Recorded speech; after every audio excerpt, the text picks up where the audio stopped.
आदरणीय भैया हमारे हम सब के गार्जियन राघवेंद्र भैया की तरफ से बहुत प्यारा सा आशीर्वाद निशा के लिए बहुत बहुत शुक्रिया। पंकज सिंह जी राघवेंद्र भैया के छोटे भाई जी जिनकी तरफ से 1500 रुपये का आशीर्वाद।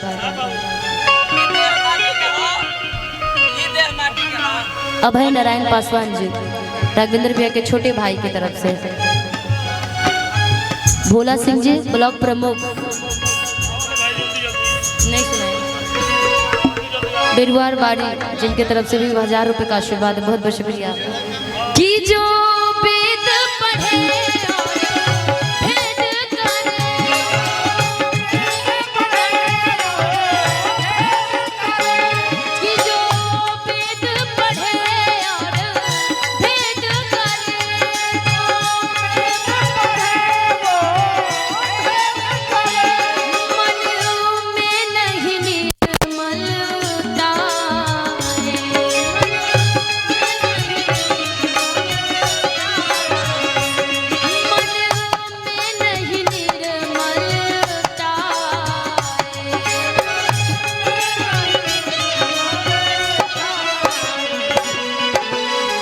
कोई चाहे कितना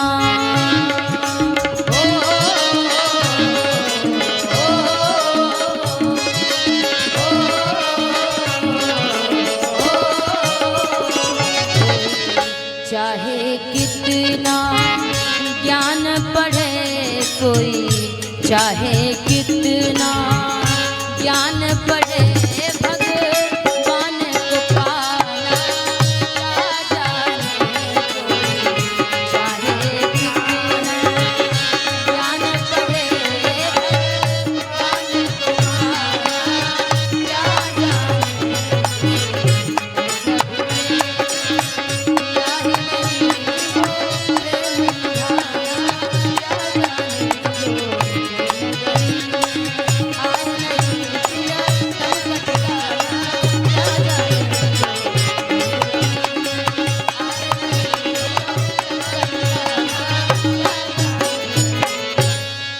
जो प्रेम गली में आए नहीं, प्रियतम का ठिकाना क्या जाने, जिसने कभी प्रेम किया ही नहीं वो प्रेम निभाना क्या जाने, जिसने कभी प्रेम।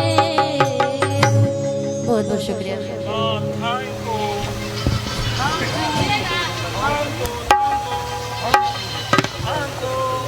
हेलो हृदय भैया